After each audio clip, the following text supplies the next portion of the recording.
Salam dan bahagia buat Bapak dan Ibu guru hebat. Perkenalkan Ibu Fasil hebat saya, Ibu Sumini, Bapak PP saya, Bapak Dr. Andus Samsir, dan saya sendiri CGP Angkatan 9, Dame Francisca Bakara, SPD. Pada kesempatan kali ini, saya akan memaparkan demonstrasi kontekstual penerapan segitiga restitusi pada materi Budaya Positif Modul 1.4.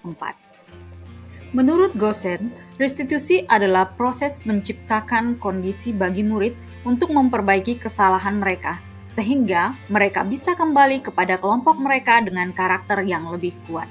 Restitusi membantu murid menjadi lebih memiliki tujuan, disiplin positif, dan memulihkan dirinya setelah berbuat salah. Restitusi bukan untuk menebus kesalahan, namun untuk belajar dari kesalahan.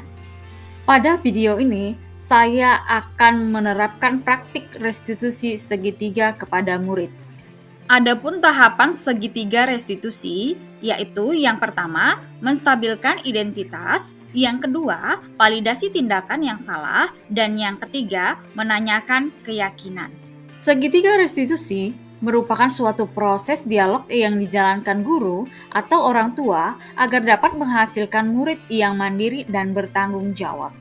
Pada tahap menstabilkan identitas, dibuat berdasarkan prinsip membuat kesalahan adalah bagian dari proses pembelajaran yang nantinya akan menggeser identitas gagal ke identitas sukses. Selanjutnya, tahap validasi tindakan yang salah. Dibuat berdasarkan prinsip setiap perilaku berupaya memenuhi suatu kebutuhan tertentu. Guru akan bergeser dari pemikiran stimulus respon menjadi proaktif, sehingga dengan mengenali dan mengakui kebutuhan murid akan memperbaiki hubungan dengan murid. Tahap terakhir adalah menanyakan keyakinan. Murid akan diberi pertanyaan-pertanyaan bermakna untuk memunculkan motivasi secara intrinsik, sehingga murid mampu mengaitkan keyakinannya dengan tindakan yang salah. Kasus pertama, Zara datang terlambat ke sekolah karena main HP dan menonton televisi hingga larut malam. Percakapan nanti akan dipraktikkan di dalam kelas ya, di depan kelas ya. Oke. Ibu Fani suruh maju. Oke, Zara, ada apa? Sudah jam berapa hari ini? Jam 7.35. Berarti Zara telat kan? Oke, baik. Besok jangan diulang ya, Nak ya. Aku silakan dulu ya. Oke. Zara, tahu kenapa Ibu panggil Zara ke depan? Tahu Bu, karena saya terlambat. Baik. Tadi Zara berangkat ke sekolah jam berapa, Nak? Jam 7:30 Bu. Oke. Lalu, apakah kamu tahu di sekolah kita masuknya jam berapa, Nak? Jam 7:30 Bu. Baik. Nah, kira-kira kalau Zara berangkat dari rumah jam 7.30, kita mulai jam pelajaran pertama 7.30, apakah Zara sudah datang tepat waktu? Tidak Bu, saya terlambat. Oke, terlambat. Baik. Setiap manusia pernah melakukan kesalahan, termasuk juga ibu ya, Zara. Nah, Ibu juga pernah telat datang ke sekolah sehingga ibu telat masuk ke sekolah mengajar kamu di sini. Namun, ibu tidak mengulanginya lagi. Nah, sekarang ibu tidak mau mencari siapa yang salah. Ibu mau kita sama-sama mencari solusi supaya Zara tidak terlambat lagi ke sekolah. Zara terlambat pasti ada alasannya kan? Nah, kira-kira hal apa yang membuat Zara hari ini terlambat datang ke sekolah?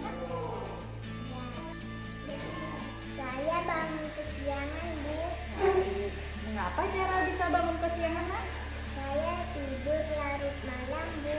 Saya nonton TV dan bermain games Bu. Sampai lupa waktu tidur Bu. Nah, jadi Zara terlambat datang ke sekolah karena bangun kesiangan, nonton TV, bermain game, hingga membuat lupa waktu tidur. Ya kan? Ya, yang mau Ibu tanyakan, apakah Zara ingat dengan keyakinan kelas yang telah kita buat bersama? Masih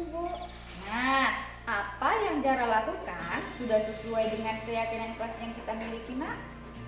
Belum, Bu. Belum, baik. Jadi kalau belum, nah keyakinan kelas mana yang belum sesuai atau yang belum Zara penuhi hari ini, Nak? Keyakinan kelas yang pertama, Bu. Good. Apa keyakinan kelas kita yang pertama, Nak? Datang dan pulang tepat waktu, Bu. Oke, bagus.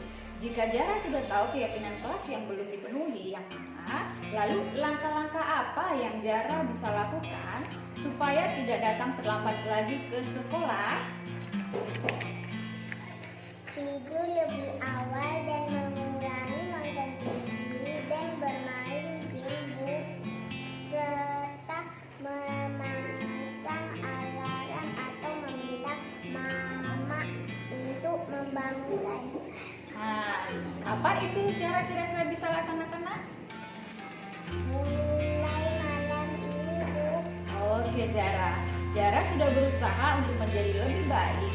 Ibu doakan semoga Zara menjadi anak yang selalu mematuhi peraturan sekolah dan kelak menjadi anak yang disiplin nantinya. Ya, Bu. Oke, baik. Terima kasih, Nak, ya, Zara. Oke, silakan duduk kembali, Nak. Terima kasih, Bu.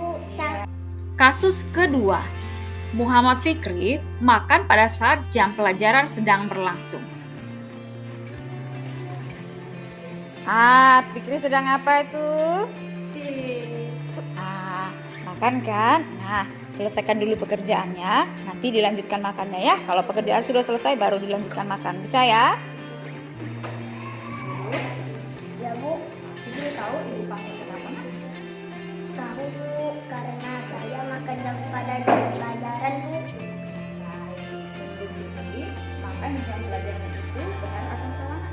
Salah, Bu. Oke, ibu tahu makan itu merupakan kebutuhan Fikri. Ibu juga kalau lapar pasti makan. Tetapi Nak, kita juga harus tahu pada saat kapan kita harus makan. Memangnya Fikri tadi pagi tidak sarapan ya? Tidak, Bu. Mengapa Fikri tidak sarapan? Kalau Fikri sarapan nanti pasti akan terlambat sekolah. Fikri bangun jam berapa tadi pagi, Nak? Jam 6.30, Bu. Kok tidak sempat sarapan? Setelah saya bangun tidur, saya bermain dengan adik saya, Bu. Setelah itu mandi.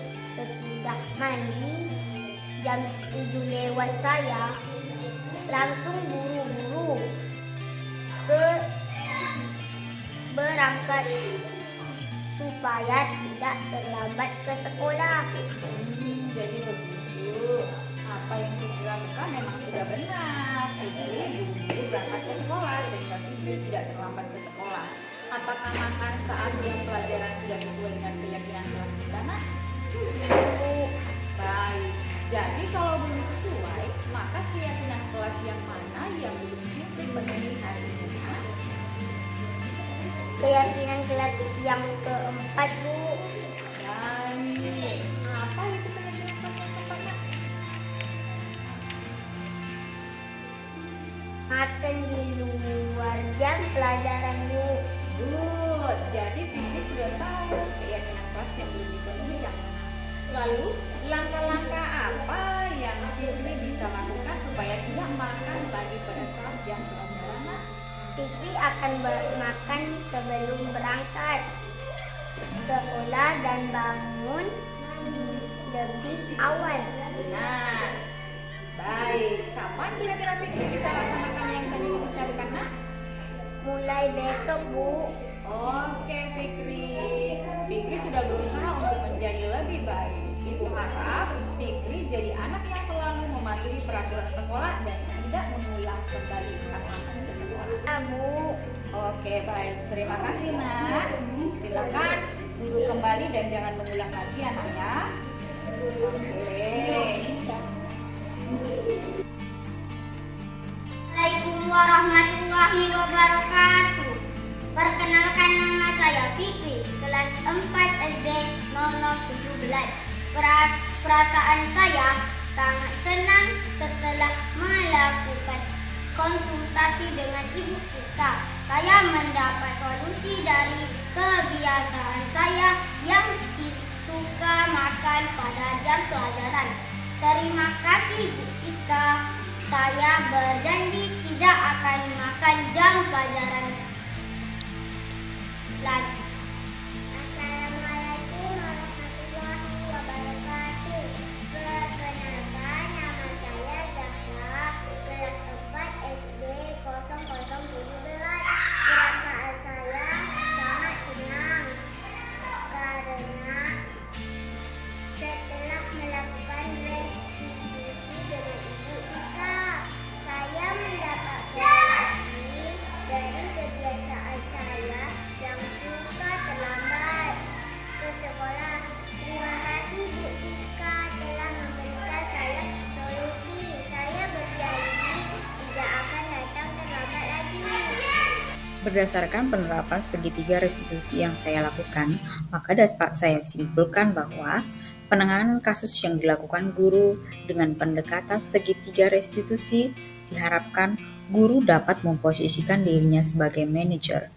Dengan mengajukan pertanyaan-pertanyaan bermakna, akan membuat murid mandiri, percaya diri, dan bertanggung jawab. Akhir kata, saya ucapkan terima kasih dan mohon maaf atas segala kehilapan. Salam dan bahagia.